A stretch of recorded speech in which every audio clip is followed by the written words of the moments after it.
Assalamualaikum warahmatullahi wabarakatuh. Alhamdulillahi rabbil alamin wa sallallahu wa sallama wa baraka ala sayyidina Muhammadin wa ala alihi wa azwajihi wa dhurriyyatihi wa sahabati ajma'in wa man tabi'ahum bi ihsanin ila yaumiddin ma ba'd fa ya rabbi shrah li sadri wa yassir li amri wahlul 'uqdatam min lisani yafqahu qawli. Allahumma ij'al jam'ana hadza jam'an marhuma wa tafarruqana min ba'dihi tafarruqan ma'suma wa la taj'al fina wa la man yasma'una wa la man hawalaina shaqiyyan wa la mahruma.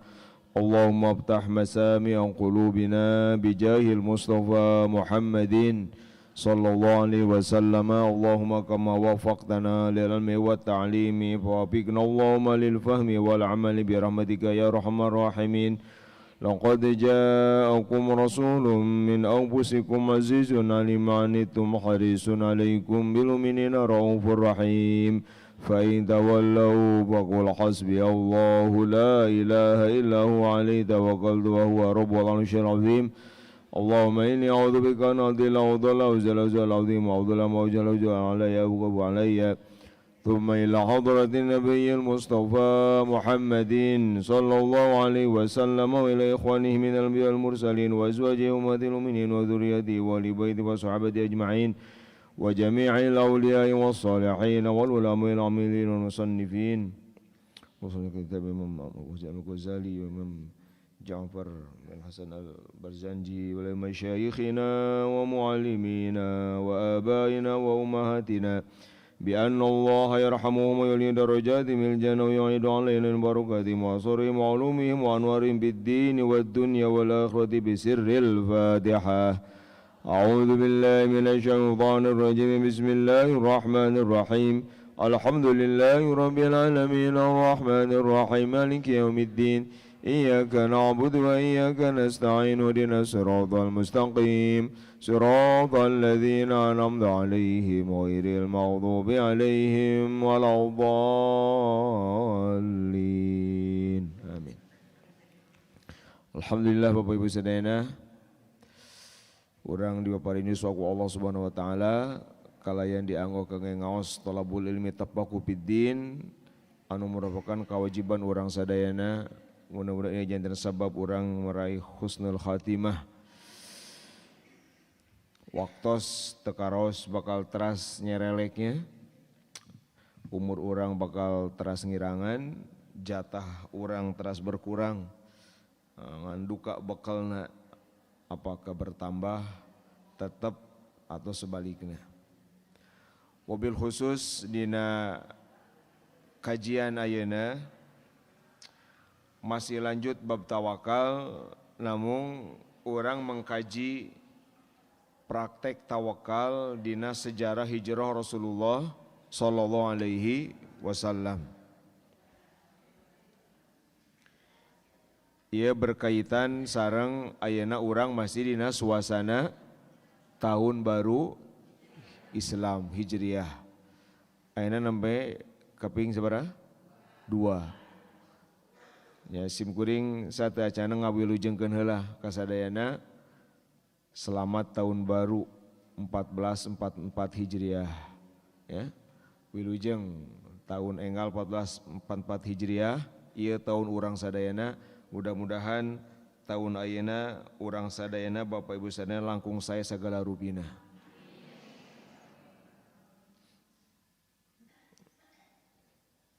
Salaresna teu aya doa khusus ya mengakhiri atau mengawali. Hartosna bade doa naon wae kenging. Noi pami urang menakan benten-benten doana, geuning di dieu mah kieu doana gitu ya. Ieu mah kieu, ieu mah panjang, ieu mah pendek, ya enggak masalah karena emang teu aya doa khusus gitu. Bahwa ti nabi kieu. Nah, jadi itu doa-doa maksudna masuk kana zikir umum. Ari doa atau zikir umumah kenging ku segat atau lafaz naon wae nya para ulama ngabantosan lah ka urang anu awam anu lalai wae dipangdamelkeun doa-doana nya populer begitu di masyarakat. Gitu. Dari para ulama mah salaresna berdoa pergantian waktu teh sanes satahun sakali gitu. Ari para ulama mah minimal tiap hari. Bahkan kadituna sampai ke satuan waktu paling kecil. Naon satuan waktu paling kecil? Detik. Jadi harapan doa teh entes tengetang tahun, entes tengetang bulan, minimal nangetang hari, kadituna ngetang detik. Setiap itu ada harapan seperti itu. Ya kange urang anu awam, ulah henteu teuing benten gitunya, atuh satahun sakali mah dirapelkeun benten gitu. Harapan-harapan besar teh gitu. Kecuali upami mengawali bulan itu aya doana. Doa awal bulan. Nah mungkin itu sangat bagus upami dibaca dina doa awal tahun. Karena pasti awal bulan kan? Awal tahun diawali dengan awal bulan gitu. Nah pami eta mah aya doana. Itu saya pami ku Bapak Ibu diaoskeun, ditambihkeun karena doa-doa awal tahun anu aya. Ieu mah aos tiap maghrib tanggal 1 bulan apa? Komariah. Muharram, kin Maulid dan seterusnya. Doana ti Rasulullah sallallahu alaihi wasallam ya mah. Mangga tabarukan walaupun kaping 2 sasarangan. Bismillahirrahmanirrahim. Allahumma ahillahu alaina bil amni wal iman was salamati wal islam hilala rushdin wa khairin. Allahumma ahillahu alaina bil amni wal iman wassalamati wal islam. Allahumma hilala rushdin wa khairin. Allahumma ahillahu alaina bil amni wal iman wassalamati wal islam. Allahumma hilala rushdin wa khairin.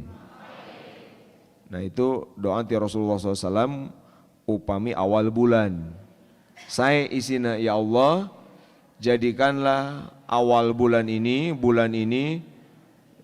hilal ya, hilal itu kan awal bulan yang muncul di awal.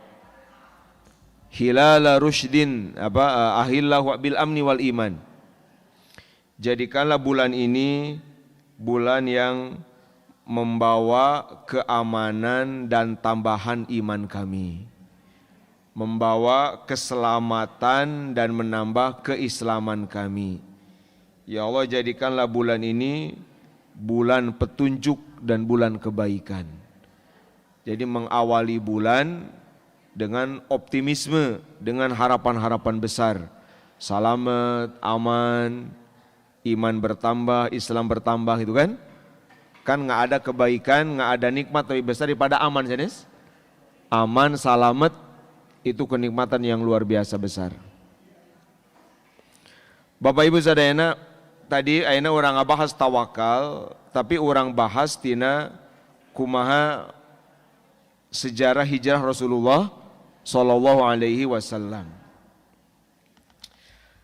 Tentang hijrah ya, orang kutip tina kitab Maulid anu paling populer, kitab Maulid anu paling tua diamalkan, dipraktikkan ku kaum muslimin di Indonesia.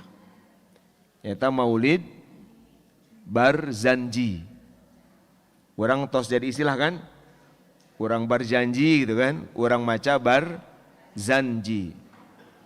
Nah, itu kitab Maulid anu paling populer, paling klasik di Indonesia. Jauh sebelum Maulid lain datang ini di Kapungkur iya pentingnya. Bapak Ibu emut masa lalu menuju Anom menuju Alit pasti mun bab maulid yang pertama dikenal ini. Sim gorengnya nuju alit emut kene. Mun malam menuju ante pada bahasa, ayo orang berjanji gitu. Orang berjanjian. Itu jauh sebelum populer di Indonesia maulid-maulid yang lain. Seueur maulid-maulid sanes, tetapi nu paling pertama dikenalkan ku para ulama ke orang adalah maulid berjanji. Biasa ngobrol ya di mana-mana. Mangga diragepkeun ya ibu-ibu. Punten, sanos ibu-ibu sami ari adab-adab ngaos mah kedah. Sanes urang kali hungkul. Keur diregepkeun, didangukeun. Komo di masjid gitu ya. Sambil niat i'tikaf. Gitu. Punten. Barzanji itu maulid anu dikarang ku Sayyid Ja'far bin Hasan Al-Barjanji. Urang mah sok terang Barzanji na unggulnya. Ai barzan nami tempat gitu. Nami tempat biasa di Arab upami menamai jalmi itu dinisbatkan ke tempat asal anjeuna gitu. Al Barjanji jadi orang Barzan. Berjanji we. Nami nama seueur teu terangkeun.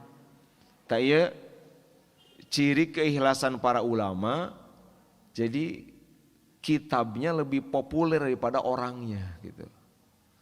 Jalmin mah teh nu terangeun gitu. Tapi kitab mah sadayana terang pasti. Moal aya nu bireuk karena kita berjanji moal aya gitu. Nah pami aya kitab anu kitu itu alamat ikhlas luar biasa ti jalmina gitu.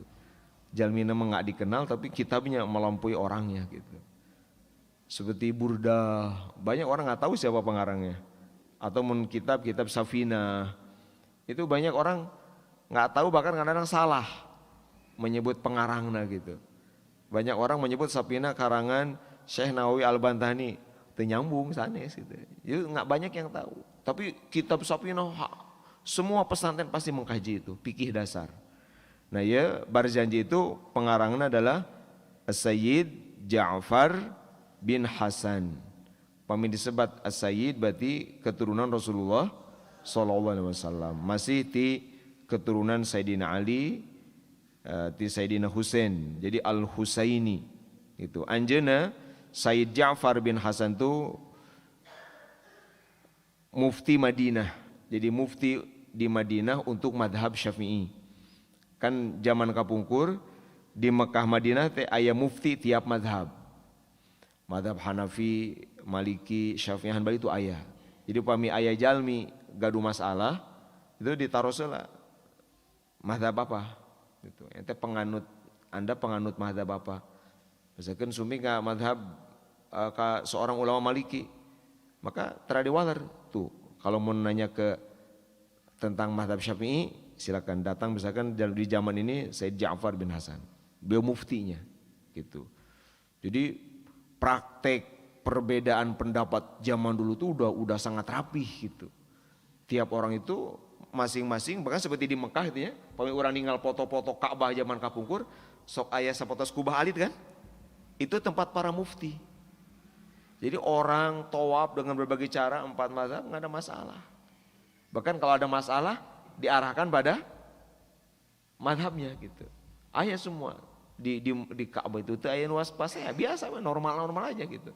Masing-masing meyakini bahwa mazhabnya benar.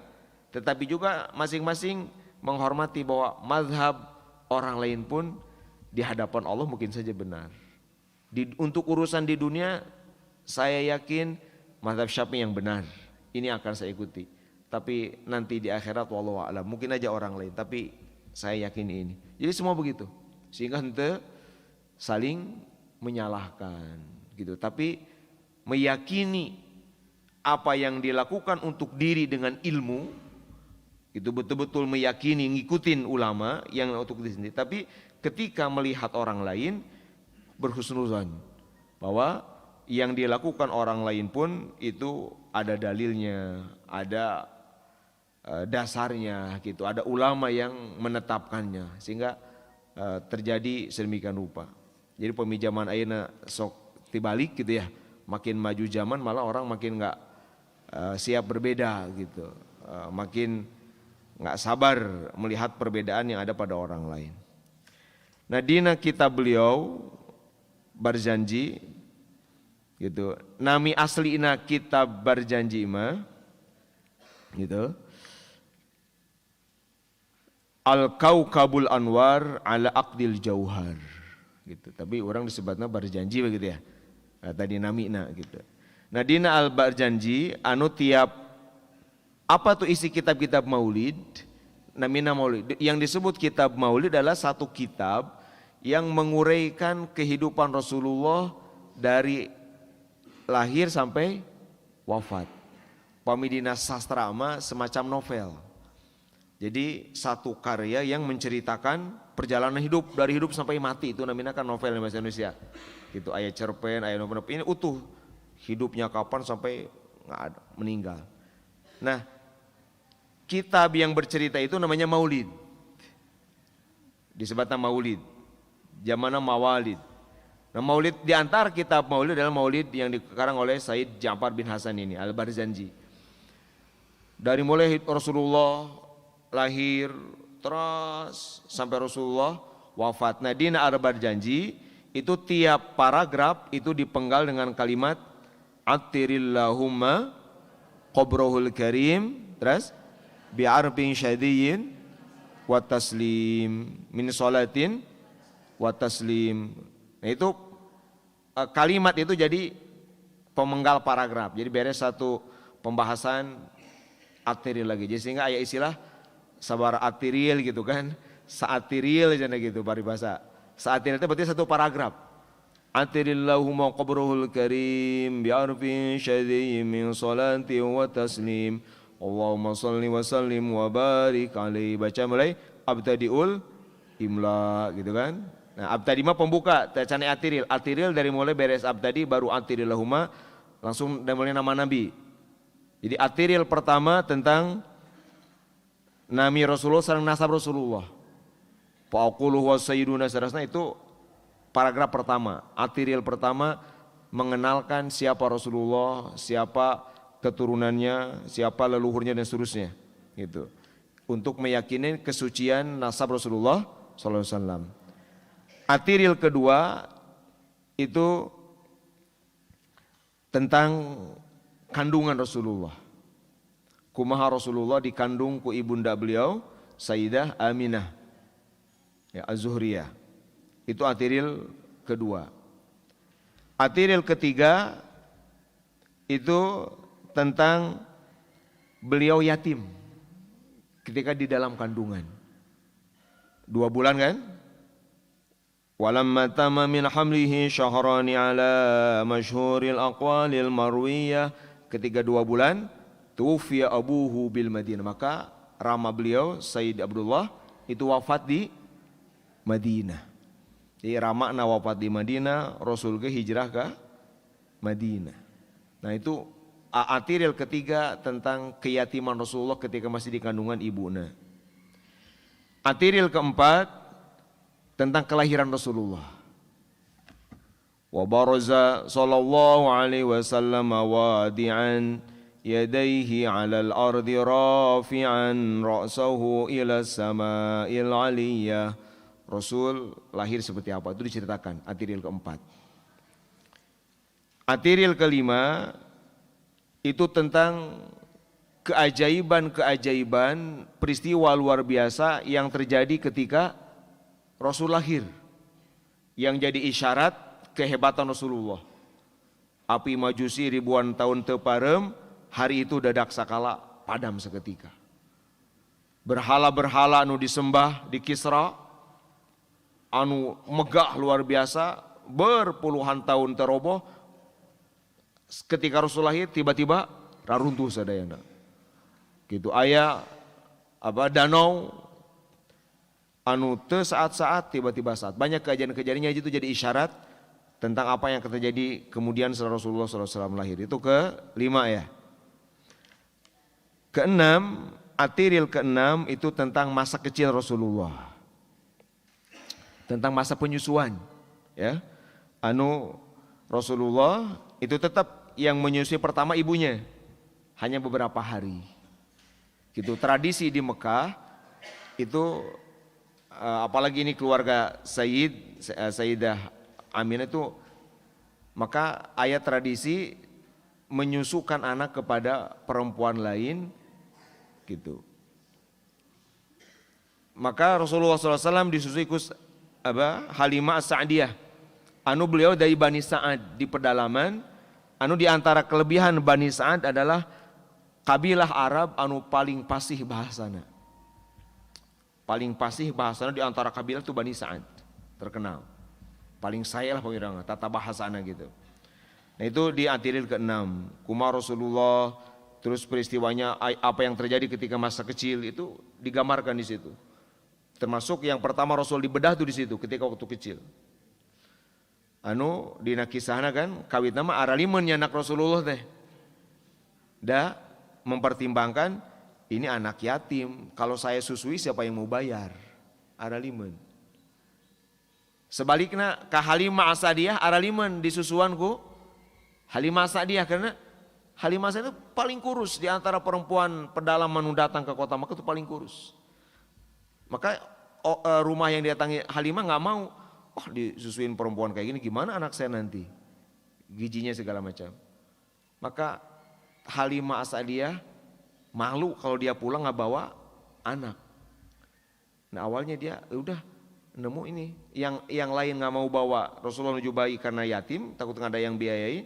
Akhirnya ketemu Rasulullah tak ayanu anak beda dianggap yatim, Halimah alimun ayanu masihkeun putra karena dianggap miskin. Makanya Halimah udah daripada malu saya bawa aja bayi ini. Awalnya mah can terang, tentu itu calon Rasul tak can terang. Dicanak kok gitu. Begitu dicanak tadina ontana begeng ajana begeng jalana pang-pangkerna gitu. Namanya di ais dicanak gitu. Eta berkah Rasulullah nuju bayi kene. Langsung asti Sayyidah Halimah itu subur berisi. Unta anu tadina begeng lemah jadi anu pang lintuhna, anu pang jag-jagna, sehingga akhirnya nyalip rombongan nusanes. Nah itu bagaimana perlakuan baik, takzim, hormat ke Rasulullah, walaupun belum tahu itu Rasul, belum. Halimah kan canterangan kan, bukan karena ngambilnya bukan karena calon Rasul, bukan ini mah semata-mata murni kemanusiaan aja, murni ini saya akan menyusui itu aja. Artinya namanya gitu wungkul niatna gitu. Nah itu di Atiril ke-6. Di Atiril ke-7 itu tentang masa kecil ya, masa anak-anak lah, tadi masa bayi ya. Ini masa anak-anak Rasulullah Sallallahu Alaihi Wasallam, tumbuh indah, tumbuh bersih, tumbuh terjaga, tumbuh terawat gitu, indah. Tong percanten, lamun aya nu nyebatkeun Rasul teh yatim, kakek nggak ada, caludi kade teh anu percanten. Mun aya nu nyebatkeun gitu. Itu teu sopan ka Rasulullah. Gitu. Rasul tuh sangat rapi, sangat bersih gitu. Atiril ke-8 itu tentang Rasulullah masih masa anak-anak 4 tahun ke atas itu dikembalikan kepada ibunya gitu, menggambarkan kemudian diurus ku ibuna, terus Halimah hoyong nyanak deui gitu, asal 2 tahun kan kotakan 2 tahun tapi Halimah teh hoyong kene karena ieu berkahnya luar biasa ini anak, maka baru 4 tahun dikembalikan, tinggal bersama ibuna sampai 5 tahun atau 6 tahun lalu ibuna ngantukeun diurus ku akiinan. Itu Atiril ke-7. Atiril ke-8 itu ketika Rasul mulai dewasa 25 tahun. Dimulai usia 25 tahun Rasul melakukan apa, seperti apa masa-masa pemuda beliau berdagang, menjadi juru dagang atau dagangnya barang-barang Sayyidah Khadijah dan seterusnya sampai menikah dengan beliau gitu. Itu Atiril ke-8. Atiril ke-9 itu ketika Rasulullah berusia 35. Berarti apa istilahnya 35? Masih pemudanya. 35 masih pemudanya, poin 40 matos. Istilahnya non tengah tubuh itu ya. Poin 40 gitu. 35 lah masih muda. Kenapa 35? Di situ Rasul sejarah pertama Rasulullah, punya sejarah peradaban pertama Rasulullah menyatukan Arab di usia 35. Itu.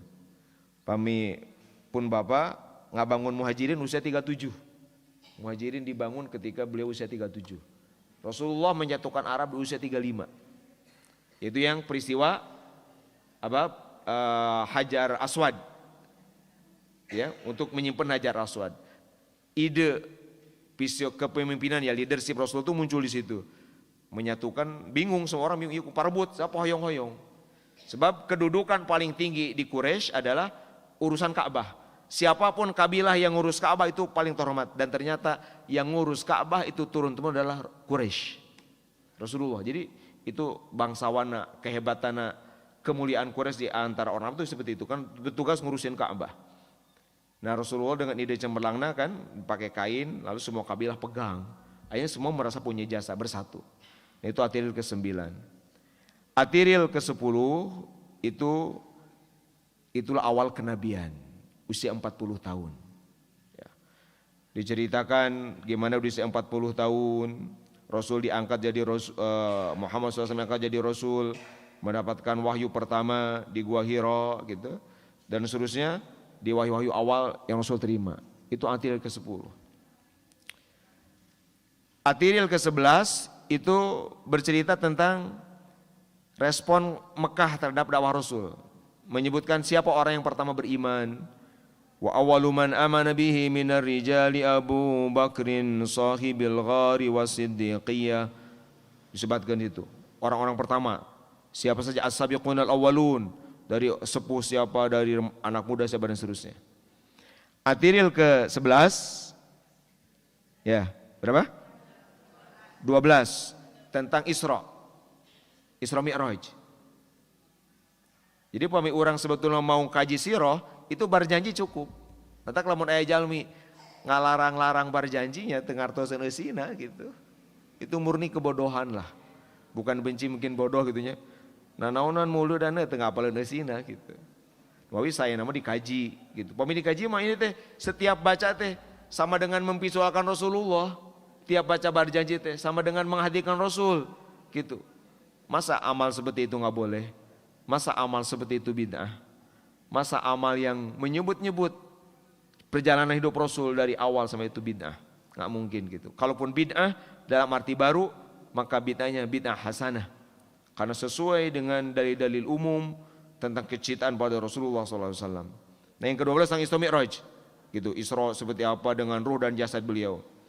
Ke-13, nah setelah Isra Mi'raj, itu Rasul mulai mendakwahi kabilah-kabilah di tiap musim haji.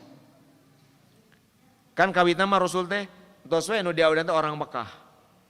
Tapi beres Mi'raj, maka itu tiap tahun kan musim haji ada dari dulu, dari sejak jahiliyah itu tiap musim haji itu orang Madinah, orang mana tuh datang ke Mekah.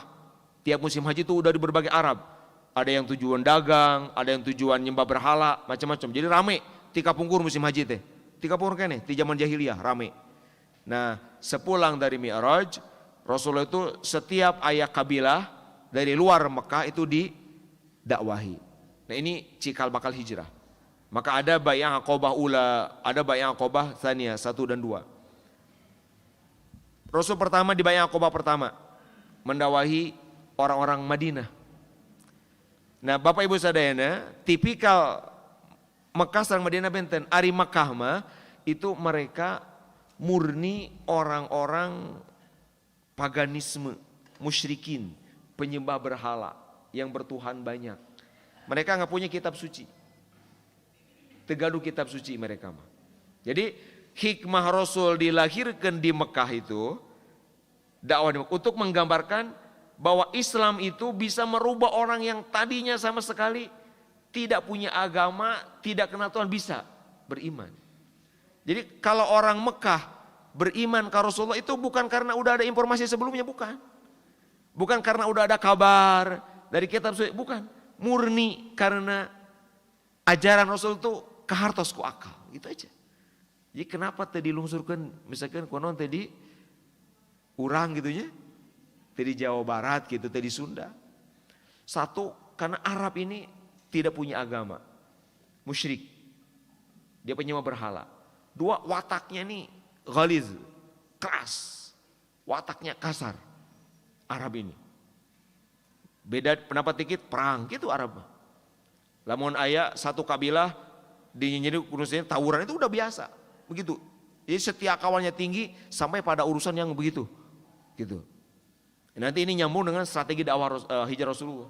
Nah, ternyata dengan Islam sengaja kok Allah dipilihkan Mekah, jadi orang tadinya keras, kasar, tidak tahu apa-apa tentang konsep rububiyah ketuhanan, tidak punya informasi tentang masalah Nabi, nggak punya mereka. Bisa iman, gitu. Nah, tapi ketika Aqobah 1-2 kan yang didawai orang Madinah. Itu mah gampang Bapak Ibu. Bayat Aqobah pertama langsung 12 orang masuk Muslim, masuk Islam. Ari Rasulullah di Mekah dakwah sampai tahun gitu ya. 5-4 tahun gitu. Itu baru 50 orang bayangkan.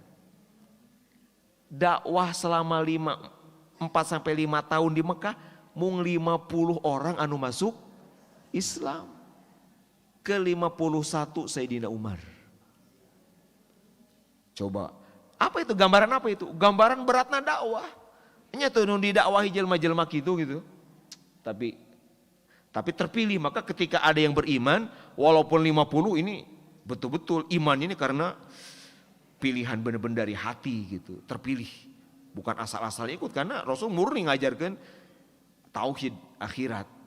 Tidak ada iming-iming apapun urusan dunia. Dari awal iman sahabat dibangunnya begitu. Nah, Ari Madinah kenapa? Itu yang bayat Aqobah pertama cepat. Baru sekali dakwah 12 orang iman. Kenapa? Karena mereka Yahudi atau Nasrani. Di Madinah itu udah Yahudi Nasrani, Madinah mah. Mereka udah punya kitab suci, mereka udah percaya akan ada nabi akhir zaman. Mereka udah tahu akan ada akhir zaman. Di kitab Taurat itu udah ada, bahkan lebih jelas daripada sifat anak-anak mereka di dalam Taurat Injil tuh. Mereka tahu. Maka begitu mereka ada mendakwahi, mengajarkan, menyebut begini-begini, mereka klop loh. Ini pas dengan dalam Injil ini, Taurat. Maka udah mereka gak ragu-ragu, langsung iman. 12 orang langsung iman. Langsung yang 12 ini disuruh pulang. Kata Nabi tahun depan dakwahkan, mereka diangkat untuk jadi juru dakwah. Maka setahun berdakwah di Madinah, setahun. Itu langsung Rasulullah populer di Madinah. Semua, setiap rumah pasti bicara Rasulullah. Maka tahun berikutnya Baiat Aqobah kedua. Datang lagi di musim haji, Baiat lagi 73 orang. Coba, dalam 2 tahun berarti sebanding dengan 5 tahun di Madinah. Mendakwahi Mekah 5 tahun itu sama dengan mendakwahi Madinah setahun. Di Madinah mah 1 tahun ke ariman gitu. Dan tadi ya, terus gaduh kitab suci, maka mereka itulah Baiat Aqobah kedua. Nah dari situlah, dari Baiat Aqobah kedua Rasulullah membaiat, baiat untuk membela Rasul. Maka mereka akan siap membela Rasul, siap menyambut Rasul. Dari situlah Rasul mengabarkan bahwa nanti akan ada waktunya ngumpul. Dari situ, itu awal mula pembicaraan masalah hijrah ke Madinah. Di Baiat Aqobah kedua. Nah mulai tidinya mau persiapan. Nah Quraisy ini makin, nah itu artikel keberapa tadi?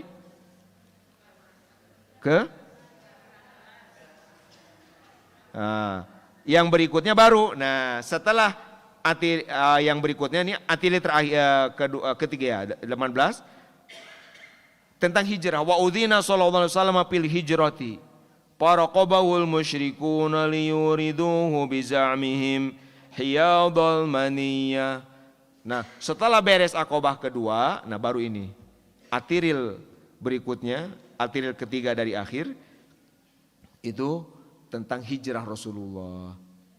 Rasul setelah persiapan itu, nah setelah Baiat Aqobah kedua, dari mulai bulan Safar, nah Safar nih sekarang, bulan Muharram punten, bulan Muharram, maka mulailah Rasul mengizinkan para sahabat hijrah. ke Madinah. Kenapa? Karena ishtadda adza'u Quraisy. Karena aniaya Quraisy makin luar biasa. Mereka makin berani mengganggu sampai membunuh sahabat-sahabat Rasulullah. Maka Rasul mulai dibidian. Silakan. Semua kaum muslimin yang di Mekah fardu ain pindah ke Madinah. Jadi pindah ke Madinah bukan urusan yang mau pindah, bukan, itu fardu ain. Karena di Mekah udah nggak mungkin menerapkan Islam, nggak mungkin sholat acan, gitu, nggak mungkin membaca Quran, udah nggak mungkin. Maka kalau ketahuan pasti disakiti, pasti diganggu sampai dibunuh. Maka Rasul mengizinkan para sahabat dari mulai bulan Muharram, gitu. Hijrah mulai bulan Muharram.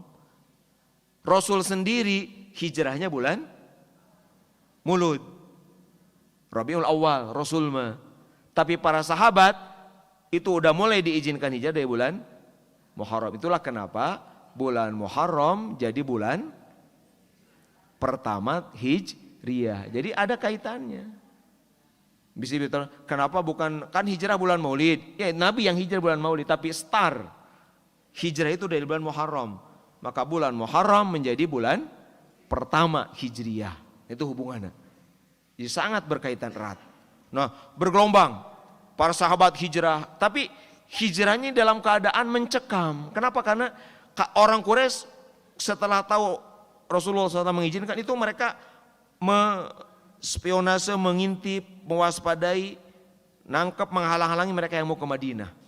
Maka tidak ada yang hijrah ke Madinah kecuali sembunyi-sembunyi, susulumputan. Semuanya begitu, ada yang pribadi, ada yang keluarga. Kalau misalkan keluarga suaminya muslim, dia tinggalkan istrinya. Kalau misalnya sebaliknya istrinya yang muslim, dia tinggalkan suaminya.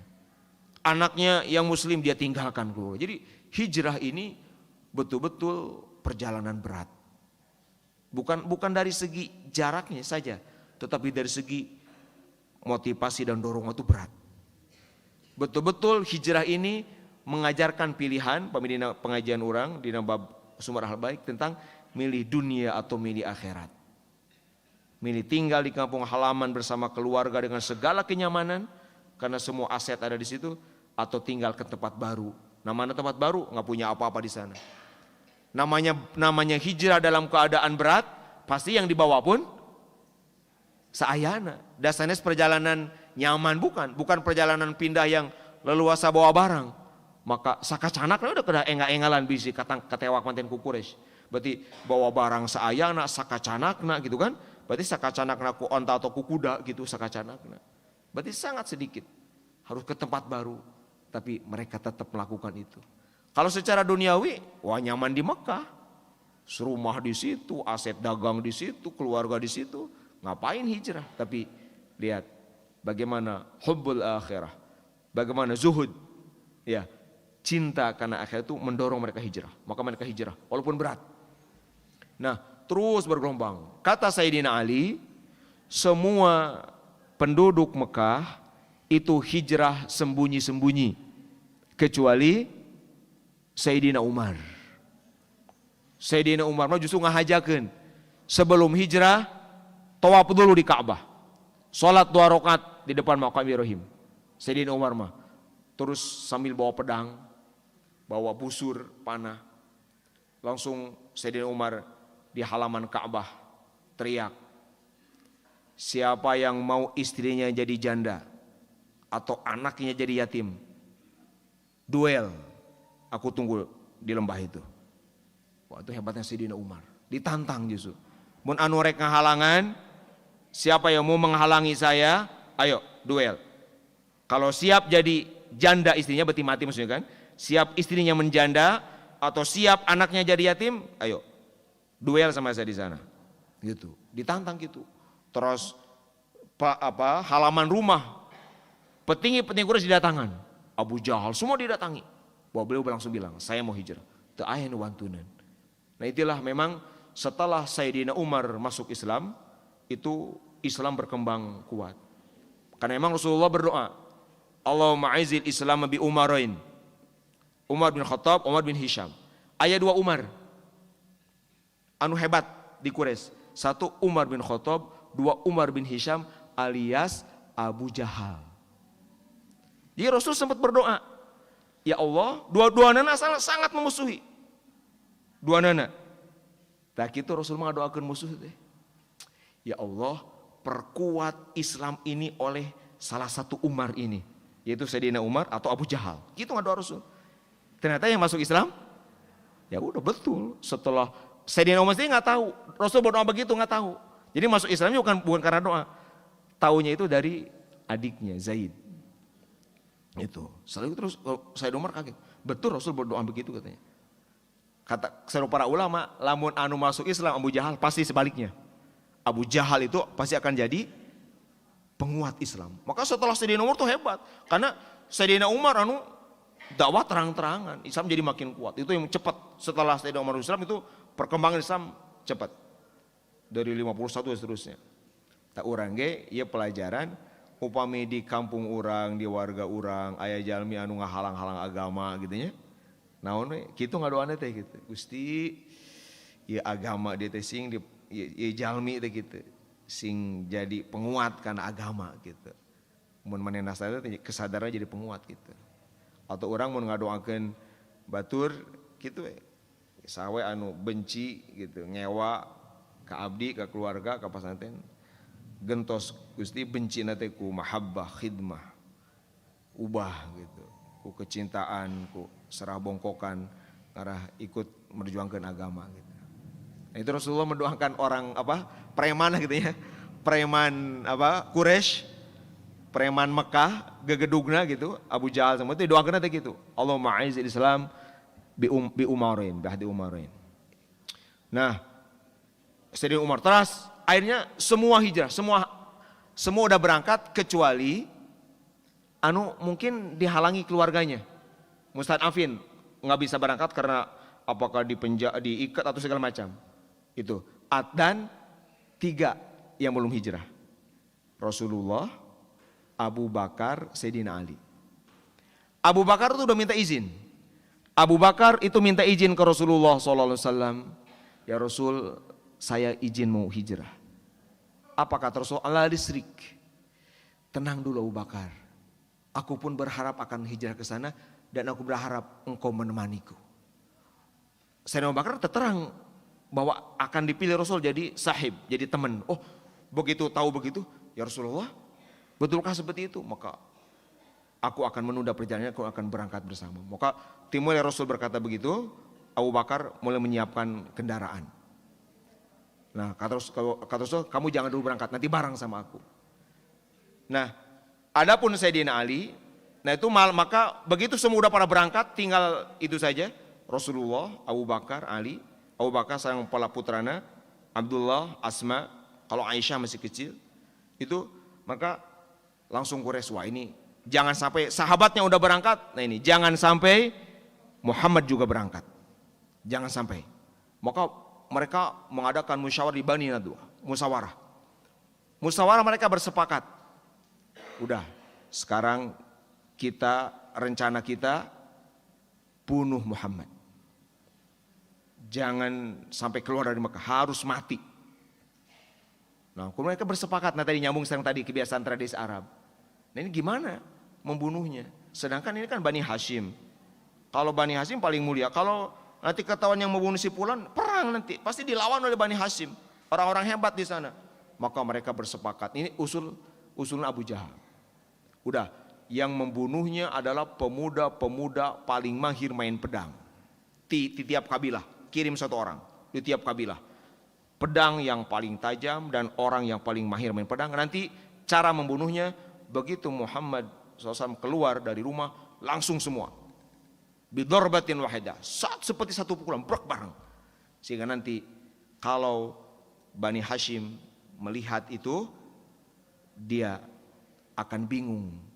Karena ini semua kabilah ada perwakilannya. Maka dia tidak akan memerangi kita, paling dia cuma minta ganti saja. Gitu, ganti apa yang diganti dengan berapa unta gitu. Kita gampang itu mah. Dia nggak akan berani memerangi kita. Itu strategi. Jadi malam itu mereka sepakat dengan cara seperti itu. Maka dikirimlah para pemuda itu. Nah, disitulah sahur Sahibul Maulid, wa udzina lahu fil hijrah. Maka diizinkan Rasul mulai hijrah. Rasul diizinkan mau hijrah hari itu, besoknya mau hijrah, diizinkan oleh Allah. Jadi diizinkan paling akhir. Kenapa diizinkan paling akhir? Wallahu alam hikmahnya, tapi di antara itu memastikan para sahabat aman dulu. Nah begitu Rasul mau siap-siap hijrah, Jibril datang memberitahu rencana makar Quraisy tadi. Diberitahu gitu. Walaupun Rasul sudah siap-siap, Rasul memilih Sayyidina Ali. Sayyidina Ali siap untuk menggantikan Rasul. Siap menjual nyawanya, menebus nyawanya untuk Rasulullah SAW. Gitu. Maka Sayyidina Ali pi orang kulam, Ali kamu tidur di sini, pakai selimut saya di sini. Gitu. Di Maulid Nabinya, pemikiran kayaknya yang di Mekah, Maulid Nabi itu wajib, nah di situ. Oh kamu tidur di sini. Adapun Rasulullah SAW disebat di dia, fakharaja alaihim wa nasaru ala ru'usihim at-turaba wa khatha. Rasul malam itu keluar sambil baca surat Yasin ayat 1 sampai 9. Rasul baca surat Yasin, ambil pasir atau tanah, maka sambil keluar baca itu nggak kelihatan, teka tinggal. Lalu semua kepala para pemuda itu ku Rasul di auran tanah sadayana pas itu turab gitu terang.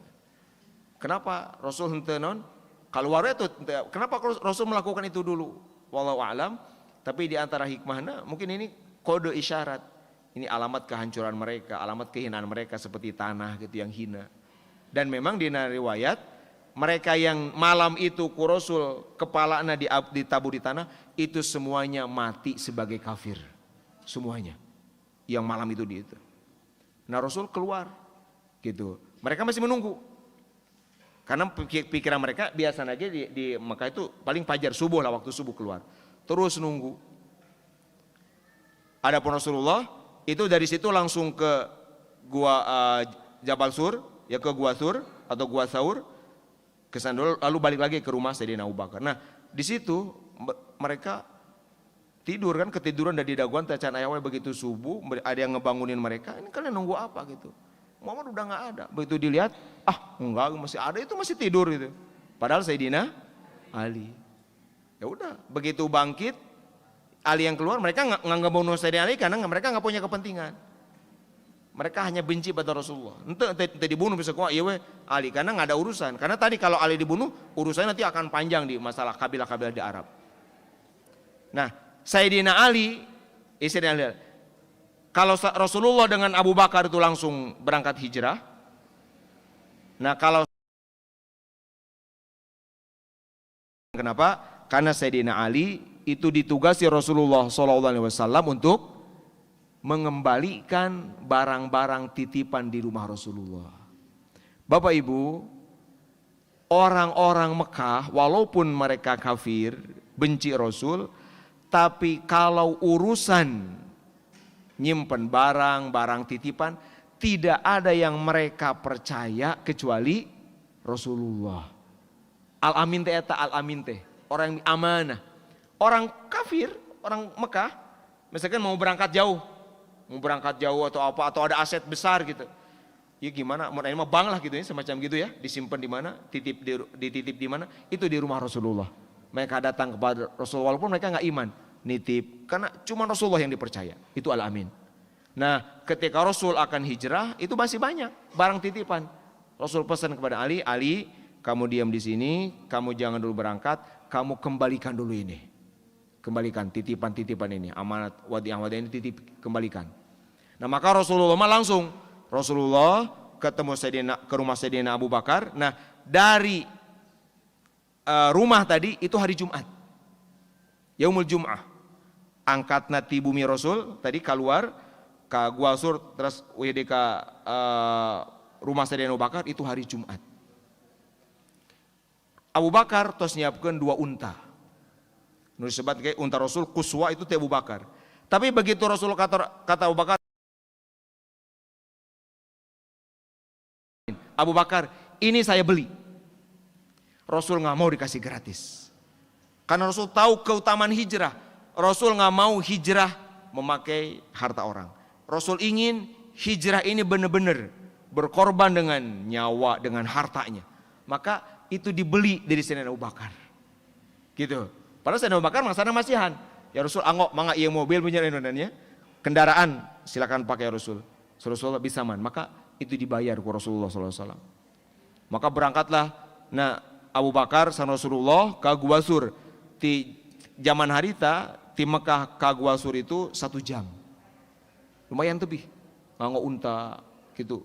Berdua naik ke puncaknya. Nah di puncak gunung di Gua Hiro, di Gua Sur itu selama disebat di dia waqama fihi thalathan. Tinggal di Gua Sur selama 3 hari 3 malam. Berarti dari malam Jumat, malam Sabtu, malam Ahad.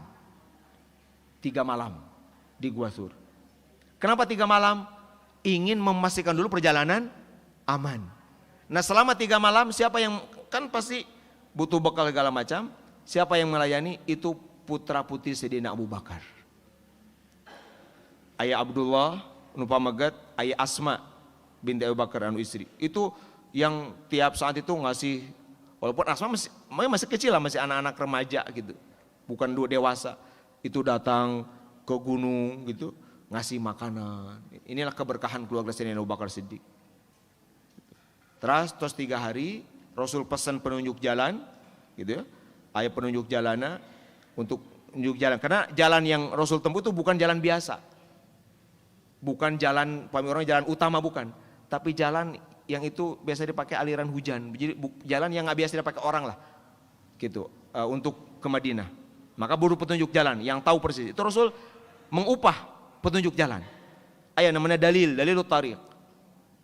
Nah Rasul berangkat di dalam selama 3 hari. Nah kita lihat bagaimana tawakal Rasulullah. 3 malam itu ketika masuk gua itu disebutkan Sayyidina Abu Bakar begitu yang pertama masuk beliau memastikan aman itu gua. Begitu masuk saya bakal lihat ada lubang-lubang yang ini rawan, ada ular, ada kalajengking seperti di pegunungan. Maka semua itu ditutup pakai kaki Sayyidina Abu Bakar. Tutup. Karena gua itu kecil Bapak Ibu, pami di Arab, gua itu jangan dibayangkan seperti gua pamijahan gitu sanes. Tapi seperti meja iya. Seperti meja, ada apa? Lubang atau ada ruang itu gua. Pami Bapak Ibu nutup pernah haji umroh, pernah ke Gua Hiro, kan alitnya hanya ada batu aja gitu kan? Ada batu bertemu, nah itu sakit. Jadi orang menetapkan tiasa sujud gitu, tiasa. Nah itu seperti ini kecil. Itu gua. Nah nyumput nanti di gitu, tapi tetap nyumput. Di Gua Sur. Sayyidina Abu Bakar ditutup pakai kaki. Lalu ternyata di situ ada ular menggigit kaki Sayyidina Abu Bakar, tapi Sayyidina Abu Bakar nahan sekuat tenaga, nggak mau mengganggu Rasul yang capek, ya. Bayangkan capek dalam kondisi seperti itu, tidur di pangkuan Sayyidina Abu Bakar, Sayyidina Abu Bakar menahan diri, sampai akhirnya terkuat nangis Sayyidina Abu Bakar, keluar air matanya jatuh ke Rasulullah SAW, Rasul bangun. Rasulullah, mayubki kayak Abu Bakrin. Abu Bakar, kenapa engkau nangis? Kata saya Sayyidina Abu Bakar, ya Rasul, ada ular menggigit saya. Gitu. Dikalu sampai anak dilepaskan, diciduhan ke Rasulullah, damang sepada harita. Gitu. Ya, Rasulullah lah gitu ya. Diludahi, sembuh. Nah tetapi Sayyidina Abu Bakar racun ular ini sering kambuh. Terus yu'awidu sering kambuh. Sampai Sayyidina Abu Bakar wafat oge di antawisna karena ini kambuh. Racunnya itu seperti itu. Dan berkahnya ini turun temurun ke semua keturunan Sayyidina Abu Bakar. Di antara ciri keturunan Sayyidina Abu Bakar itu supaya dapat berkah di leluhurnya Sayyidina Abu Bakar, berkah syahadah syahid itu semuanya di akhir hayatnya pasti ada semacam lacu ular di tumit yang dulu Abu Bakar patuk di situ. Itu semua. Yang orang hoyong ngabedakeun ini keturunan Abu Bakar ngaku lamun mautna biasa-biasa itu bukan. Pasti meninggalnya itu aya keracunan karena itu. Itu supaya apa? Sama dengan leluhurnya kakeknya itu Abu Bakar meninggal syahid gitu. membela agama. Nah, itu ku Allah gitu dipastikan ka sadaya keturunan Sayyidina Abu Bakar As-Siddiq gitu. Nah, ini istimewanya Sayyidina Abu Bakar gitu. Sehingga ia pamidinan thariqah Naqsyabandiyah mah ini jaten asal usul thariqah ini. Jadi Sayyidina Abu Bakar itu ya di situ dapat di 3 hari di situ. Gitu. Kan ai pami thariqah Naqsyabandiyah mati Sayyidina Abu Bakar Siddiq. Sayyidina Abu Bakar, pami thariqah yang itu dari Sayyidina Ali. Rata-rata Sayyidina Ali. Pami Naqsyabandiyah ti Sayyidina Abu Bakar Siddiq. Itu di antara 3 malam di situ tuh pasti bukan diam kan? Pasti ada sesuatu yang hanya diajarkan kepada Sayyidina Abu Bakar gimana wirid, gimana zikir. Gitu. Nabi ada thariqah Naqsyabandiyah pami orang bai'at thariqah itu dalam keadaan gelap. Di Paruman, gelap gitu. Gitu. Sim guring kampung sareng pun bapak di Mesir gitu. Thariqah Naqsyabandiyah itu dalam keadaan seperti itu. Nah, terus seperti itu. Nah, setelah 3 hari lalu mulai berangkat. Setelah dianggap aman lah berangkat Rasulullah. Nah, keluarnya berarti malam apa? Malam Senin. Nah, jadi pami aya riwayat nyebatkeun Rasul keluar malam Senin mah sanes ti bumi tapi ti gua. Ti bumi malam Jumat, keluar ti gua mah malam Senin, terus Rasulullah berangkat menuju Mekah dan seterusnya perjalanan. Nah, dugi deui di Madinah itu disebat di dia wa qadima sallallahu alaihi wasallam al Madinata yaumal isnaini tsaniya asyara Rabiul Awwal wa asyraqat bihi arja'uha zakiyah. Nah, Rasul tiba sampai di Madinah pada hari Senin tanggal 12 Rabiul Awal. Lahir 12 Senin 12 Rabiul Awal, tiba di Madinah pun 12 Rabiul Awal. Nah, Rabiul Awal memang jadi pilihan bulan-bulan besar untuk Rasulullah SAW. Tapi tadi terjelaskan awal mula hijrah mah di bulan Muharram untuk para sahabat. Rasul pribadi itu baru pada bulan Muharram. Berarti Bapak Ibu kabayang pami urang ayeuna kan ti Mekah Madinah mung beberapa jam. Kamari ge jamaah Purwakarta Jumat angkat ke Madinah teh enak terus di Madinah. Paling berapa jam? 5 jam paling. Rasulullah mah kampung berhari-hari. Dia sanes jalan utami teh ya gitu. Jadi sanes jalan anu biasa dia lalui gitu. Tapi jalan-jalan yang betul-betul alternatif anu aman lah. Betul mual nyangka lah gitu. Mual nyangka bakal kadinya jalan lah gitu. Sampai berarti sepekan lebih gitu ya. Di Senin ke Senin berarti gitu. Dugina. Nah, Bapak Ibu sadayana upami urang ninggal ieu dikaitkeun sareng bab tawakal, maka nu kahiji poinna bahwa tawakal itu fil qalbi. Kepasrahan ke Allah itu dina hati. Itu amal hati. Kaduana buktina tawakal itu antara naon? Nyambung hati ke Allah, ngajerit hati ke Allah dengan doa. Karena pedina riwayat sanes kin urang bahas deui, itu aya doa-doa Rasulullah seperti ketika masuk di situ, ketika masuk guha dan seterusnya. Doa. Nah, tetapi tinggal ke orang, tawakal itu tidak menghilangkan upaya-upaya zahir walaupun sederhana. Rasul kan nyanak bekal gitu ya. Rasul nyumput heula ka guha nepi dugi ke 3 hari gitu ya. Sayyidina Abu Bakar kan pasti paling bertawakal. Kok aya lubang ditutupan gitu ya. Jadi tawakal itu sanes nekat. Henteu kieu lah. Padahal Rasul yang paling pantas begitu, paling tawakal Rasulullah. Henteu lah Abu Bakar enggak usah bawa bekal, cepet-cepet aja kita berangkat. Allah ge masihan kayak di jalan teh gitu. Begitu di gua henteu sugan Abu Bakar teh keun we imam Rasul Allah pasti dijaga piraku. Henteu ditutupi pakai kaki gitu kan. Bekal dikirim tiap hari. Walaupun kecil usaha zahir itu dilakukan sesuai tuntunan syariat. Ketika berangkat menggunakan jasa petunjuk jalan itu kan. Jadi semua sebab-sebab adi istilahnya, sebab-sebab yang standar, sebab akibat yang normal yang standar, selama mungkin lakukan. Selama mungkin lakukan walaupun kecil. Termasuk bersembunyi. Bapak Ibu, kan bersembunyi di gua teh sebetulnya enggak standar. Tapi itulah sebab yang paling mungkin. Dasar Sayyidina Abu Bakar eta orang-orang kafir Quraisy lamun ningal we kana kaki mereka sanes jongkok bukan. Kalau mereka nunduk itu pasti kami kelihatan. Sakingnya bukan lubang yang dalam, tapi tetap dilakukan. Walaupun sembunyi. Namun cek orang mah nyumput dinu caang. Walaupun nyumput dinu caang, nyumput itu nyareat dilakukan. Itulah tawakal. Gitu. Kenapa? Karena dituntut gitu. Secara zahir dilakukan, tapi batin, hati melebihi upaya-upaya zahir, itu 100% bergantung pada Allah Subhanahu wa Ta'ala. Terus itu.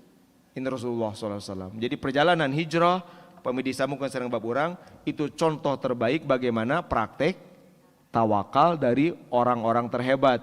Pemimpinnya tawakal yaitu Rasulullah, dan murid terbaiknya itu Sayyidina Abu Bakar Siddiq. Mudah-mudahan ijan dan ibrah kangge urang ya, untuk tetap secara zahir orang melakukan yang mungkin selama itu mungkin semampu orang, tetapi hati mah tos tipayun nyambung nalekeum bersandar ke Allah Subhanahu wa Ta'ala. Sakitu kapihatur hadani Allah wa ikum ajma'in wa rahimakumullah. Wallahu muwaffiq ila aqwamit thoriq. Wassalamualaikum warahmatullahi wabarakatuh.